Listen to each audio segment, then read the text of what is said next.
I was in South Carolina right after the events, the Charlie Kirk uh, shooting. The conversations were very different, and people are genuinely worried at a different level. So when people ask, I know the work that you've been doing. Do we have a shared future? Can we have a shared future? What does that look like? And so our work is more urgent than ever. We are on the cusp, I think, of really delivering a model that began in DC in 2019 with our original assembly that really becomes the way out. And it may not be the only answer, but it is definitely one of the answers. Uh, Doing deliberation where people have a project that they're working on, as we saw in DC, where they're working towards changing something specific. So we are on the case in New Hampshire and now in South Carolina, and we're adding a new piece to the assembly, which is different, obviously, than we've ever done before, which is using a platform, a digital platform. If you guys want to look up Go Vocal, Go Vocal is one of the leading deliberative tech platforms in the world. And we actually had multiple platforms pitching us because nobody else is doing a statewide deliberative process. And they have done 500 implementations. They had the entire country of Great Britain with 750,000 people weighing in on their health system. They had a million people in a deployment in France, 200,000 people in St. Louis. And so we have a real opportunity to scale our assembly process so that it goes from not an academic exercise on what the changes should be, but then a political exercise where all the people are invested in the outcome of the work that's been done. So it creates a journey for the users to go from having their voice be heard in a very easy way online to the kind of deliberative process we saw in DC with our citizen assembly. And then it leads to the pressure that Katie showed how you can get thousands of people who are super engaged and then will run through a wall because they own the outcome. So it's a little bit of the special sauce of what Katie did in Michigan, what we did in DC, and what these tech platforms can do with AI and kind of a deliberative process that's very low touch and easy to use. So I'll just say that New Hampshire Together has its own organization now. We've done the full pass off. They have a great team there on the ground, and they're building towards their second assembly process in 2026. And we're in the early stages of building that same team in South Carolina. But like I said, we had a meeting of grass tops folks in South Carolina, Republicans and Democrats. They all said that they had not been in a room like this in a long time where people were listening to each other, and they were definitely feeling the urgency of like we need to get smart about this stuff. We need to start seeing eye to eye. We need to be civil. And immediately they started talking about education as the issue that was grounding them. And they were coming at it from different angles. Some on the right were worried about crime and thinking, we need to put good citizens out there in the world. Obviously, folks on the left were coming more from an equity and possibilities for a young person's life. So I'm very, very optimistic about the model that we're building. We're still always in the hunt for funding, and I actually have to head out now to a funding meeting that I was hoping I could move, but I couldn't move. So I just wanted to tell everybody, we have some stalwarts here who've been with us for 7 years, and you guys make make this real for us because we know at the end of the day, this is all about moving minds and creating real ownership by the people. And when we talk about the people, we always talk about all the people. from all different walks and all different backgrounds, political persuasions. So you guys showing up and being part of this gives me hope. And I know we've always been working through, but we are going to come to a moment where this model that we've co-created together is going to take off. So keep after it. Obviously, Katie and Sarah and team will take you through the rest of the evening. So. Andrew, really quick, there's a quick question from Donna. Were the groups that you're meeting with in South Carolina legislators or citizens or a mix of both? Both, both. We had regular citizens both on the right and the left, and then we had legislators. We have two co-sponsors already that are actual legislators who are saying we will be there to listen. We're excited about this. They're young legislators. And actually, the number two person in the House is a Republican, and then a senator, a Democratic senator. So we've learned a lot from our experience in New Hampshire. So this kind of 2.0 version is pretty evolved. Awesome. Well, thank you so much and go get that money. All right. All right, guys. Thanks, Andrew. Thanks, Andrew. I wanted to just add for New Hampshire. So as a reminder, they were able to hold their full citizen assembly, and then they've kind of been working on establishing their local leadership on the ground. And I do apologize. I am sick. I will try not to cough into the computer at you or sneeze on you, but I have heard that it shouldn't transfer through Zoom. So I think we're safe on that end. But but I do apologize if some comes through. And they had their assembly over a year ago, and what's really cool is the citizens who participated in that, as well as some folks who weren't selected but have been kind of observing from the side, have continued to work together on the ground around the recommendations that they made. They were looking at polarization, and as well as a government responsiveness and trust in elections. And one of the bills that got introduced after the assembly last time, they're about to head into the next session, and we've got 7 Democrats and 7 Republicans signed on as co-sponsors to want to introduce legislation around opening up the primaries and helping even the playing field for folks who want to run as an independent in the legislature, because right now it's 5,000 times harder if you want to be an independent to qualify to get your name on the ballot. So that's all been everyday folks driven, following our model. Really exciting. They're looking at lots of on the ground opportunities for, could we maybe work with school systems? Could we work at the city level for a city trying to solve some problems before then? Again, like Andrew said, they'll do a local one, and then they'll do another statewide level citizen assembly. So it's been really exciting. And if any of you guys have been helping us on the ground, thank you so much for doing that. Sarah, do we want to take questions now, or will we do all the updates and then do questions? Why don't we go ahead and if there are any New Hampshire specific questions, we can do that and keep them to the Great. If you want to raise your hand or just go ahead and unmute, if anybody has any, happy to provide any more specific updates on that too.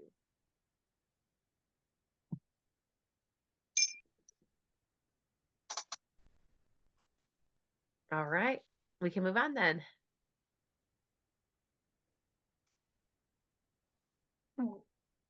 So Katie, if you want to share with us a little bit about the Respect Voters update. Sure.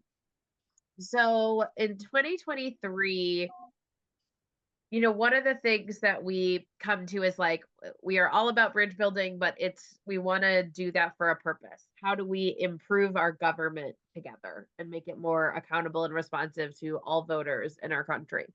And as we've been doing that work, we've met a lot of groups of citizens who have done that and who come to us for advice or want to partner or anything like that.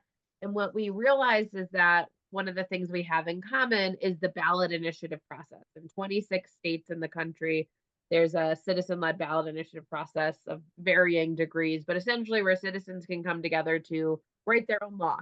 And they can write that law, gather a bunch of signatures, and then the people can directly vote on it. It's how we were able to end partisan gerrymandering in Michigan.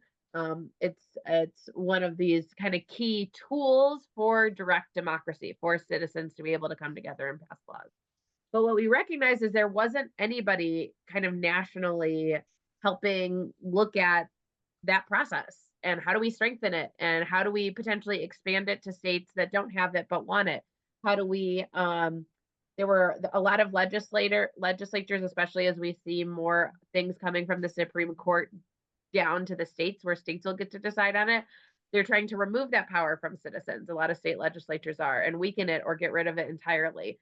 And so we thought, okay, well, is there an opportunity for a nonpartisan group to help citizens become more aware that, hey, this initiative process exists, and maybe you like it in your state or and want to strengthen and all of that. And we've brought together a bunch of over 50 different organizations that are all focused on that. We hold monthly coalition meetings where we work on coordination. The state of New York doesn't have a ballot initiative process, and there's a partner group of ours that is introducing legislation to try and get it passed. And so last meeting, for example, we recognize that there isn't a best practice for like what would a gold standard ballot initiative process look like if you got to start from scratch. A lot of these were introduced or created over 100 years ago. And so we held a meeting just comparing different states, the pros and cons. We brought in some experts who've studied this to kind of try to create that golden policy on if we could create this from scratch, what's the best way to make sure it can be used with citizens in mind, and trying to really limit special interests using this process to bypass the legislature. We have one on Thursday. If any of you want to join and be a part of those coalition meetings, you're more than welcome. The one this Thursday is going to be really focused on kind of the vision of the 4 pillars we're working on of defending, expanding, strengthening, and using the ballot initiative process. So we'll be really focused on kind of that and what that looks like. One of the other big things that we recognize is, although there are all these different citizen efforts happening across the country, there isn't actually like a good place or easy place to find lessons learned and best practices.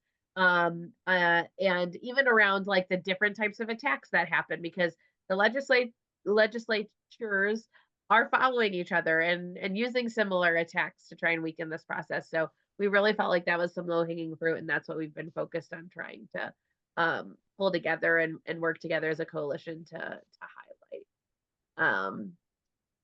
And there's some other campaigns that we're hopping into that I think Ryan will probably talk about, but it's been really cool to see because, for example, in Arkansas, Oklahoma, and Missouri, their legislatures essentially gutted their initiative process, where they've made it extremely hard for a group of everyday citizens to ever possibly use it. You would need to be a millionaire in order to use these processes. And all 3 of those states are fighting back. And part of it has been inspired by us coming together as a coalition and figuring out a way to actually do a ballot initiative process on the ballot initiative process. A lot of folks have thought, well, everyday citizens can't care. They can't be bothered to care about the system. But what we're seeing on the ground in Arkansas and Missouri, who've already launched their campaigns, and in Oklahoma, who's doing town halls right now, trying to ask their citizens what they want to see reflected in this process, we are seeing so much energy, literally thousands and thousands of people who are standing up saying this needs to be a right for all citizens, and we need to keep our government focused on what the people want and not just the will of political parties, which has been really cool to see. Saw some chat stuff. I'm not sure if there were any questions, but I'm done. I think I'm done with that update, unless Ryan, you have anything to add. Okay, great. We can Connie and Elena will get you the info to get you to the meeting. Ryan, if you can make sure we do that. Yeah, Ernie mentioned that Florida is changing their supermajority for having to vote on those initiatives. So Missouri, just their legislature last week created basically a requirement where you would need 50% of every single congressional district to vote yes before anything the citizens put on the ballot would be adopted, basically meaning that nothing will ever pass. And that's why this proactive initiative that Arkansas and Missouri and Oklahoma are doing are what I think are extremely exciting, because what these laws that they're passing are doing is removing the power from the legislature to change the initiative process.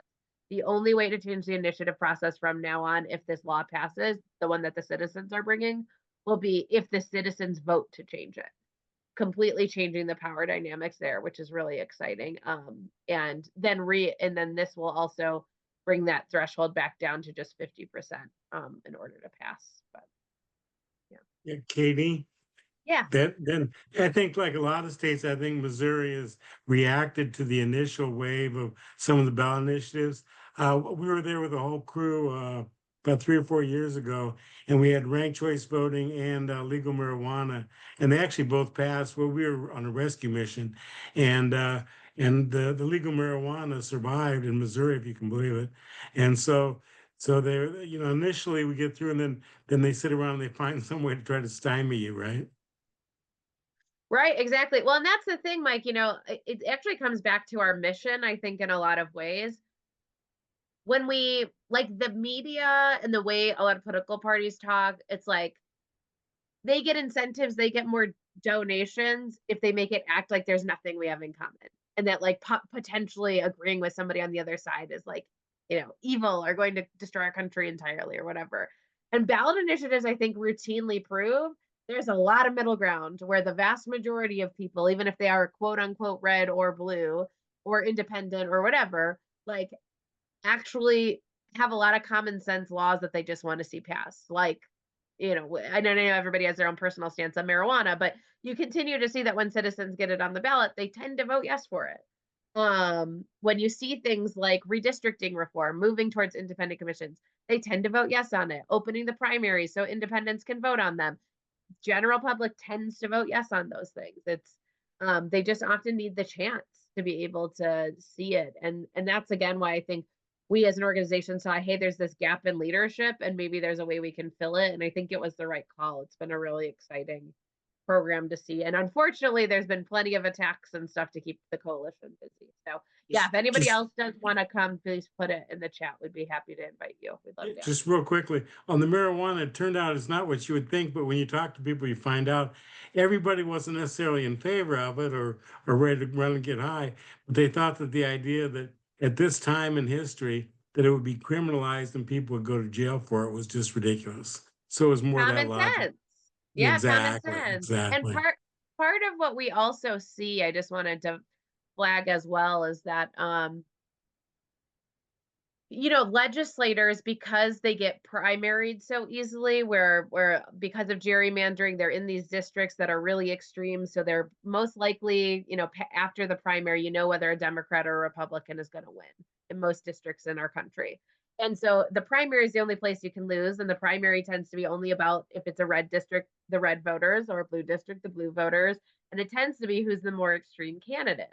Well, some of the only commercials and advertisements around that is you showing that you compromised or worked with Democrats or worked with Republicans, and like, hey, look, you aren't a good enough Democrat or Republican to be representing us. And that means that a lot of this common sense stuff, that again, there's a lot of middle ground on. It's not that everybody necessarily wants to go get high, whatever, but that like they agree you shouldn't be criminalized anymore, doesn't even get put on the table because people are so worried that, hey, if it's going to show that I also, like, Democrats also voted on this or Republicans also voted on this, I can't. Which again, just like, if our legislators aren't going to do it, then at least let the people do it, which is why I think the tool is so important. So yeah, Ernie, go ahead. And if you want to talk about Florida at all, Ernie, please feel free. Hi, Katie, nice to see you all again. It's so nice to Mike, see you. best to you, my friend. I've been through something similar recently. The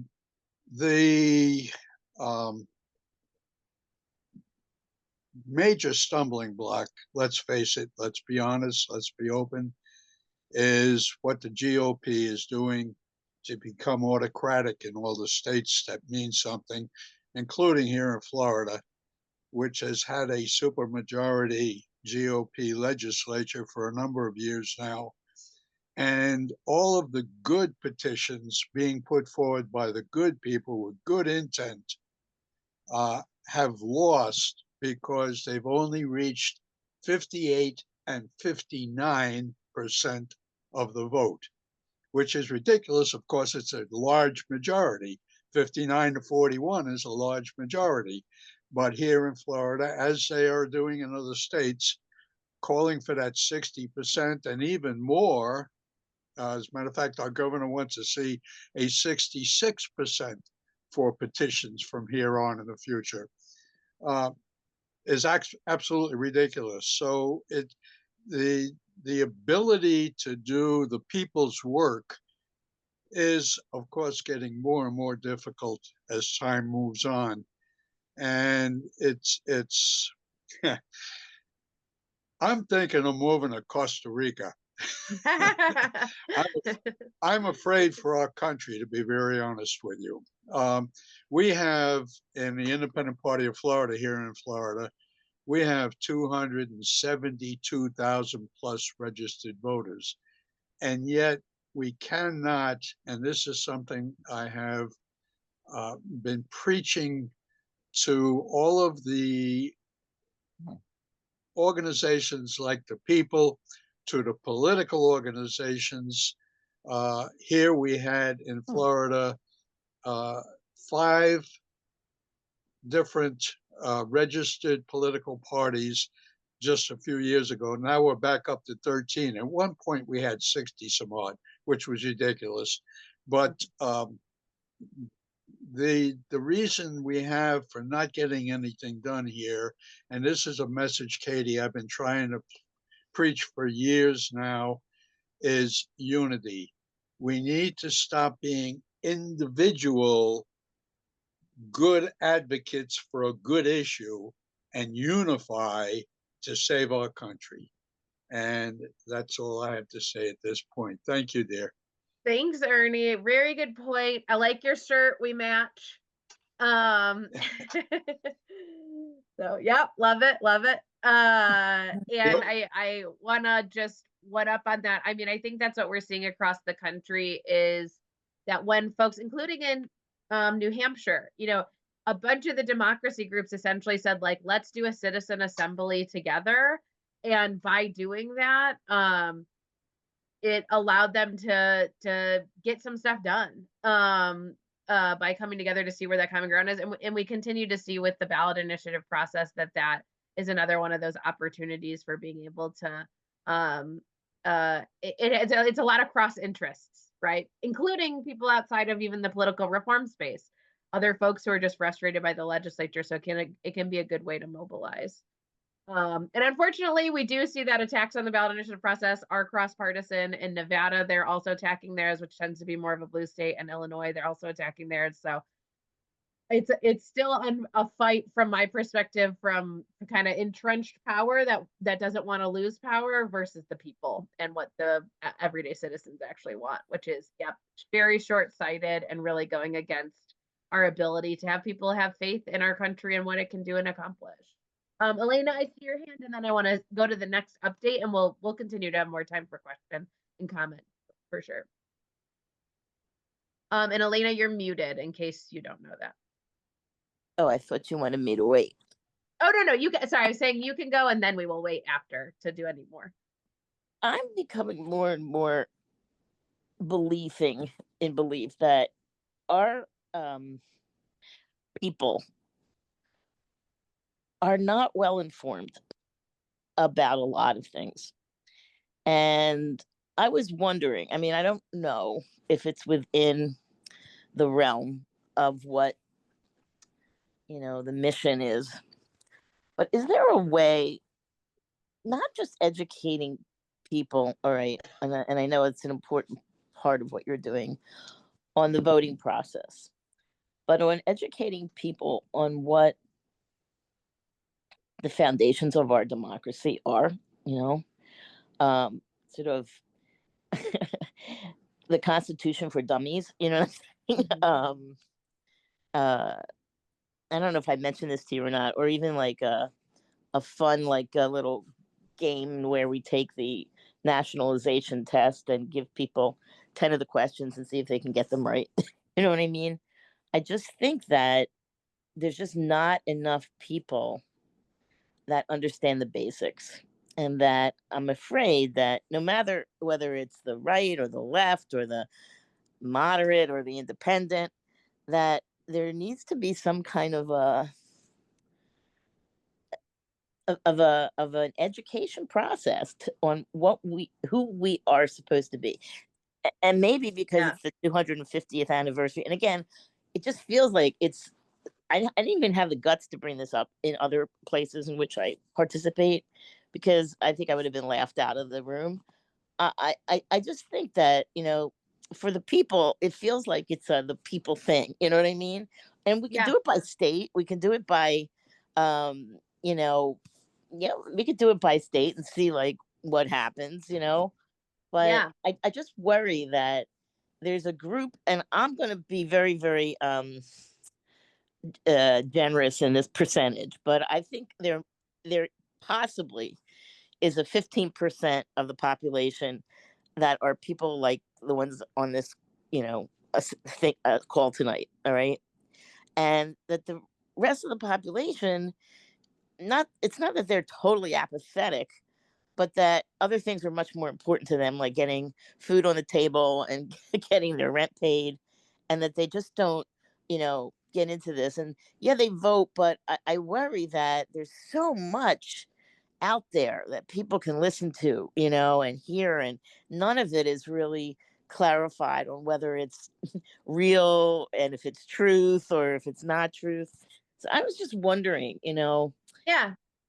It's a good thought, Elena, I think for sure. And we will, as part of our breakouts, we'll have an opportunity to like explore ideas like this more. So hold Uh-huh. on to it, I think for sure. But we do have our deliberations.us program that, although was not a main feature of what we've been currently working on, we would love to continue to get funding for, to do more things like that. I think that's a really good like example, as well as our Operation Vote America, which you were talking about, I think a little bit, which is more focused on voting. But part of the citizen assembly process is there's an initial learning phase, and because ours are focused on government in some way, or democracy, we go into a lot of those foundations, not only about the federal constitution, but your own state constitution, and what are the actual laws and rules that regulate this, and what is working well and what doesn't work well. And that's why part of why we think that process is such a powerful one is it takes a second to actually get everybody on the same page, and then focuses on problem solving by listening to everybody's lived experience as well as the expertise that they've just read, and then we get to actually try to work on fixing something together instead of just complaining or arguing about why our side is better or not. And it every time we do it, bonds are made, we see action coming out of it. So I think there is something to what you're saying too, of like, how do we go back to some of those basics? All right, we're gonna keep moving just so we can stay on time. But I think Ryan, are you handling this slide? Yeah, I think this one's me. So Andrew talked And about really it. quick, Ryan just had his wife technically just had a baby like 2 weeks ago. There, and she's absolutely adorable. So just want to send she's in the NICU right now. Sorry, Ryan, I don't know if you want me to share any of that. No, you're good. You're totally fine. You're totally fine. So if you are a praying or sending vibes kind of person, please keep your thoughts on their family. But she's absolutely adorable, and Ryan's been handling everything like a champ. So just thanks for being here in general, Ryan. We're glad. Yeah, it's my pleasure. And yeah, she's doing really good. She's in the NICU. She came 2 months early, so born at 32 weeks. It was a crazy health kind of thing. But she's doing really good. Mama's feeling great, so everything is good. Just tired, but doing good. So initiative and citizen assembly support updates. Andrew mentioned this a little bit. But we've got a few different programs that we have been working on, that we're currently in development on, and that we are planning to work on. And so I'll just cover those briefly. And Katie, if you want to jump in at any point to add some more context or information, feel free. The big stuff that we have been working on is in Michigan. They are doing a statewide ranked choice voting ballot initiative, and so we've been assisting them on a lot of the early development stuff. We've stepped away a lot because they've kind of become self-sufficient in a lot of ways. They don't need as much help, which is great and fantastic, and they're doing really well. But we assisted with a lot of like the early planning, organization, volunteer structure, kind of design, and getting them kind of on their own two legs, which has been really great. They got a lot of city support. They passed 5, 6 cities, Katie, ranked choice. And so they're kind of going to that next step, and we're excited to see how that turns out. The other one is Missouri, which Katie is really leaning into in a lot of ways. A lot of and she can talk more about the specifics if there's any interest, but their primary concern is making sure that the ballot initiative in Missouri, which has been attacked relentlessly, is workable, usable, and can actually be defended. Because if I remember correctly, it's the Attorney General or Secretary of State. Basically, they write the wording, and so you can put together this ballot initiative language that's fantastic and great, and then the government will write language that makes it seem like something it's not, and effectively kind of hoodwink some of the voters. And so that's one of the things, as an example, that they're trying to fix, is make that a nonpartisan process. And then one of the things that we're currently kind of in development on that's really starting to take shape is a citizen assembly in North Carolina. A lot of concern about the gridlock and the supermajority kind of stalemate in the state legislature. Obviously, the polarization we're seeing across the country is in North Carolina as well, so there's a lot of concern from local folks. We've got some really strong partners on the ground that have given us some funding and some support, and we're really working on setting up some early listening conversations in specific counties, seeing what the local issues are and how we can best address and get people to come together. And then one of the new opportunities that's on the horizon that's just really starting out is there's a citizen-led ranked choice voting and proportional representation initiative that is being put together by a group of local citizens in San Diego. And they knew Katie and the excellent work that she was doing and the excellent work we're doing here at the People. And so they reached out and said, hey, we need some help on outreach and organizing and volunteerism and structure and strategy. And we said, let's get it done. So we're still in conversations with them, and we're very, very early in that process. But that's one of the big things that's coming down the pipe. And Sarah, if you go to the next slide, I just have a few pictures specifically from Missouri and Michigan. So here are some of the folks that are volunteering and helping out on those campaigns. And I just Katie, anything you wanted, want to add? yeah, of course. And also thanks, Ryan. Good update. I just wanted to add that so we have a C3 and a C4. So a lot of the C3 work is kind of like just how do you even organize volunteers and all that. And then the C4 work has been since we're on the campaign, which is the People Foundation. So just wanted to throw out that. But related to the citizen assemblies, so like Andrew mentioned, we're working in South Carolina. As Ryan mentioned, we're working in North Carolina. But we are also looking for additional states or cities that want to do citizen assemblies. I think citizen assemblies are having a little bit of a moment. There's more people talking about wanting to fund them and seeing what's happening and how this particularly could help potentially in states that don't have the ballot initiative process, or in states where there is a lot of division. And so if any of you guys on the ground are potentially interested in this, the only reason we're in North Carolina is because one of our long-term volunteers was like, I keep hearing about New Hampshire. I think it's the only thing that we could do here to try and help our democracy. Harry Taylor, if any of you guys know him, but can we try to make something work? And so that's been really fun to see it. We're still at the very beginning stages. Like Ryan said, we still need to kind of establish the next rounds of funding, but we've got some real progress brewing with this building.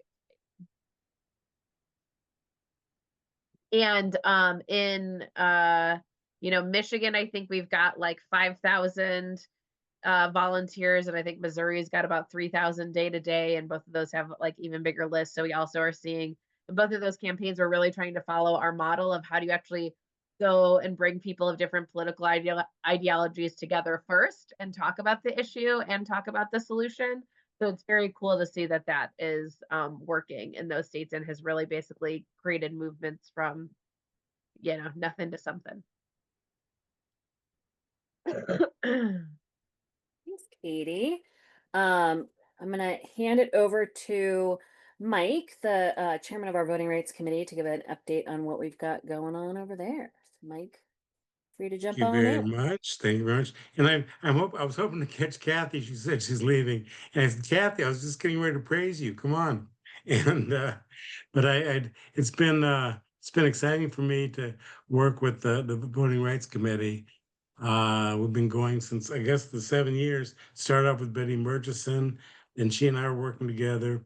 And from a staff perspective, I've been blessed to work early on with Kathy Stewart through the 2020 election in particular. Since then, Sarah and Sarah, they've both been just amazing. Gonna gonna miss Sarah, and I figured that Betty was. I've talked to Betty, of course. He's still my great friend. We both like to sing, as you may recall, but we've got some good things going. What we did is really a high point was the 2020 election, and we found a connection with the National Vote at Home Institute. And regardless of what you've heard, vote by mail properly done is very secure. And I'm glad to say that during the middle of the pandemic, we had incredibly good turnout in general, and particularly among young folks. So it's really amazing. And on behalf of the people, I take full credit nationally for what happened. No, but we did make a contribution there. We were able to mobilize and activate people around the country, and it was really exciting. We made a good relationship.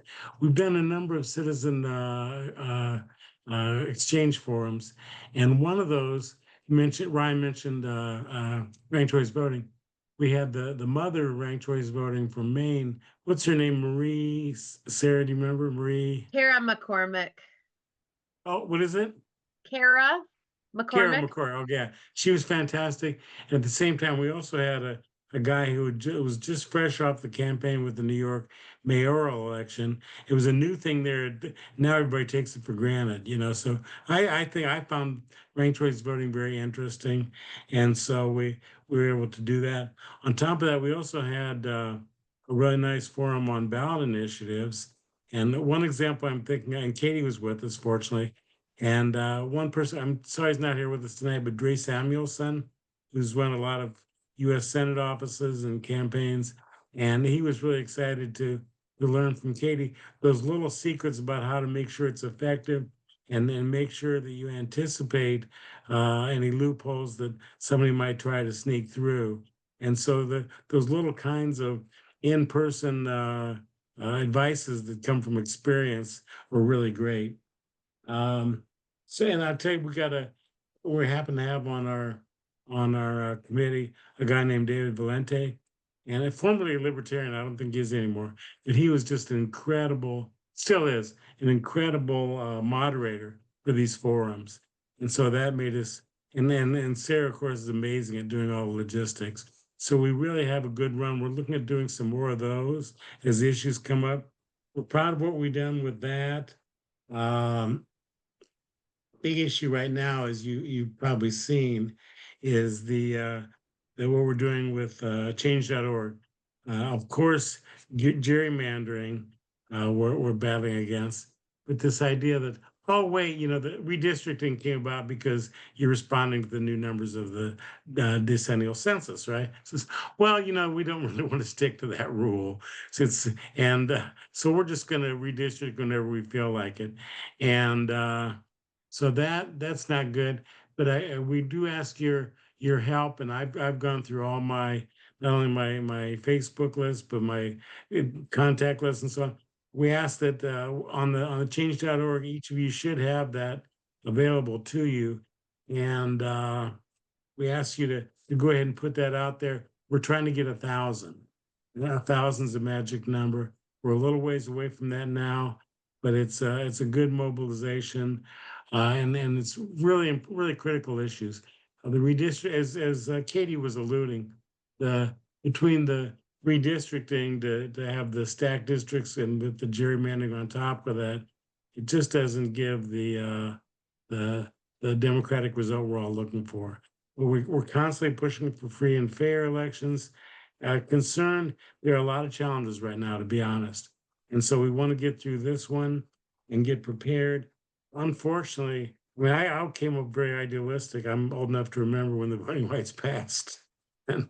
and right now, the Voting Rights Act is not what it seemed, but we are here and we are raising our voices.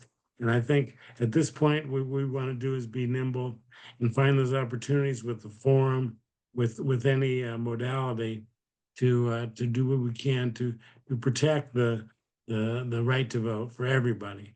And we really believe it's a right that is incumbent on everybody.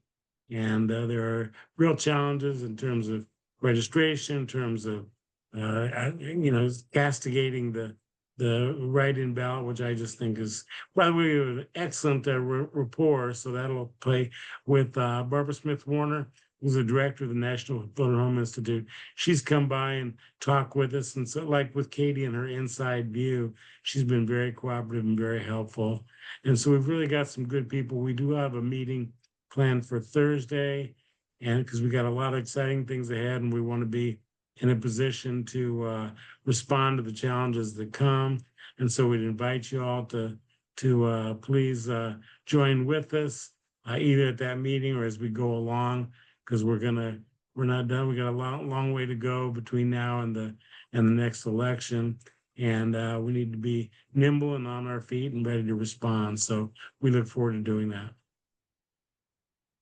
Awesome. Thanks, Mike. Thank you. And I'm sure there's still some more questions about everything we have going on, and we'll have some time to talk through that. Right now, I'm going to pass it over to Katie as we've talked through kind of what we've been up to. Katie's going to say a few words about where we're headed in the future, and then we will jump into some breakout room conversations. Hi, everybody. Really quick, I actually wanted to start by saying a